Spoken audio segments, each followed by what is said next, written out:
Amazulu King MisuZulu kaZwelithini has fully recovered from a suspected poisoning. However, his troubles are not over.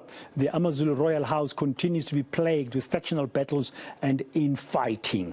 What does this all mean? Well, we're joined now by Dr. Maxwell Shamase, Acting Deputy Dean and Senior Lecturer at the University of Zululand, to talk more about this. Dr. Shamase, good afternoon. Welcome to the lead. Thank you very much for your time.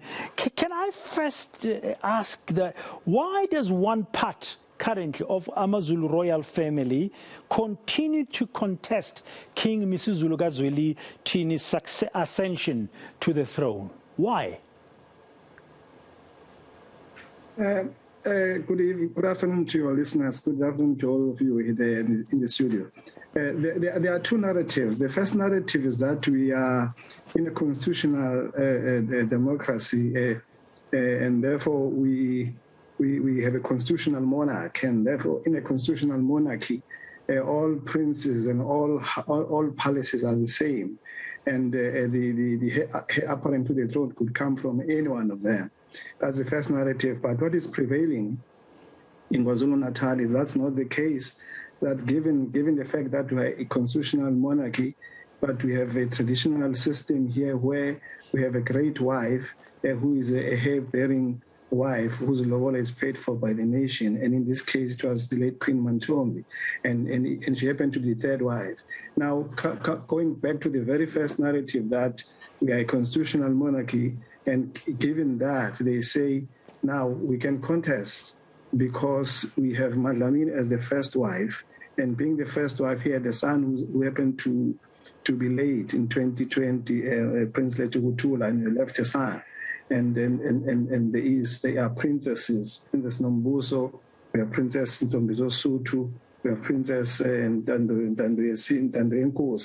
Now, and we have the Queen, Madlamini, and these could be regents. And in this case, they prefer the Queen to be the regent until the matter is settled with the overwhelming majority of the royal family.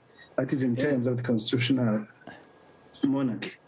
Yeah, is it really that? Now they are I mean, is that the main reason that because it's a constitutional democracy? Because in the past, in the history of the Zulu nation, there have been contestations before around who must sit on the throne, but then there was no constitutional democracy. Could there be other factors that are driving this narrative of a constitutional democracy? For example, the fact that the mother of MisuZulu came from Swaziland.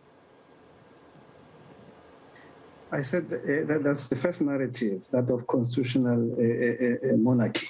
The second narrative, it has been going on for a long time, even before the death of His Majesty King Zwelithini.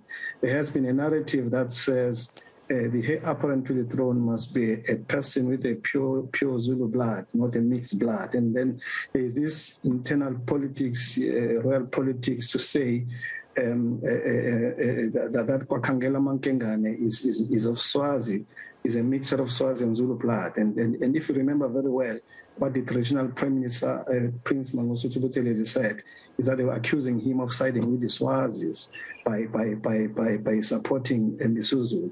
So there is this second narrative to say we want to be ruled by a pure Zulu blood, not mixed, in spite of the fact that Queen Mantombi was the great wife and also came from Swaziland.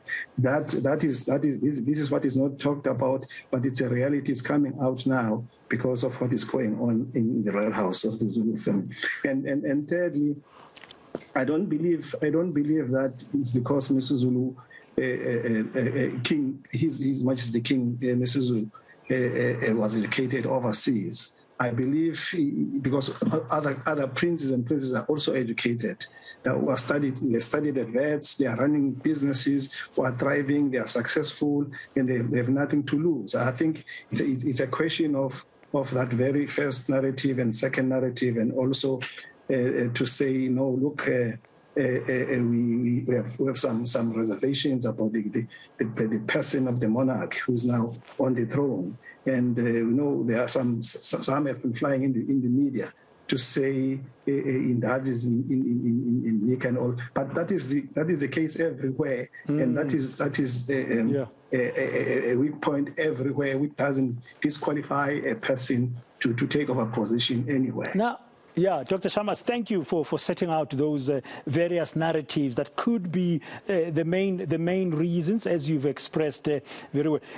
Are there any lessons in the past from where the royal family can draw from in trying to find a solution where before there might have been differences of opinion about who should ascend to the throne, and maybe they can draw from that? Because one would hope, I mean, the Zulu nation is a powerful nation, and we were all, I mean, we all followed, and we all our imaginations was grabbed by the processes of after the King kaZwelithini Zulu passed away, the funeral. We were all gripped by that. I mean, is there any lesson at all from the past that they could use to resolve this? Yes, there are many lessons from the past, besides the fact that this is not happening for the first time. But remember, during the times of King Solomon himself, there was also a dispute, and also King Cyprian, the father of the late king, there was also a dispute. There was an issue of Prince Tandaipi, and also there was also a Prince Nyawan, during the days of King Solomon, where a apparent is announced, and then within 24 hours, a different version emerged. But I think a lesson to be drawn is what happened during King Tetshwayo. Remember, King Tetshwayo was born of the great of Ngumba Zungu, because his mother was from the royal family of the Zungu, and he was even marked because they looked the same, to say this is the apparent by King Mpande. And later, King Mpande vacillated and then opted for Mkhungwe and others, and Mbuyazi. And that led to the Battle of Ndondakusu in 1856 between Prince Mbuyazi and Prince Tetshwayo, because King Mpande vacillated and was now opting for Mbuyazi to say instead of Tetshwayo, because Tetshwayo was seen to be violent and ruthless and all that. And but because he had already been a apparent and designated so earlier, and then there had to be war to resolve that. Now, the lesson to be learned is that let us not be drawn into the 1856 episode where there was a civil war in Zululand in 1888 Battle of Makonga. We must avoid that, yeah. And we must also draw lessons from that one of Solomon, because there was a will that was produced by Herod Colenso to say actually it's Solomon who is the king, not the other one. And then here was the will, despite the disputes and all that. Remember, there was this Yossi Fisoke, who is a graphologist, was hired by Princess Ntanduyenkosi and Ntombizosutu to check the signature of the king. And then the verdict is that it's not the true signature of the king. But given that, even if there was no will, King MisuZulu would still be the apparent to the throne. And what confounds the whole thing here is that he's a support of Amakosi, his support, and as having his authority stamped into the hearts of the Zulu people. And it's going to be difficult for anyone to contest that as from now. And anyone contesting that and trying to reverse the clock now will lead us to the 1856, and we don't want to go there. Or in a new setup now, new democracy, a new system of government. We don't want a civil war. Thank you very much. Thanks for those insights there. Looks like Dr. Nkosazana Dlamini Zuma has a work cut out, but if she's listening to you and your advice there from those lessons, hopefully they'll find a resolution, and King MisuZulu kaZwelithini will continue on that throne in peace. That's Dr. Maxwell Shamase, Acting Deputy Dean and Senior Lecturer at the University of Zululand.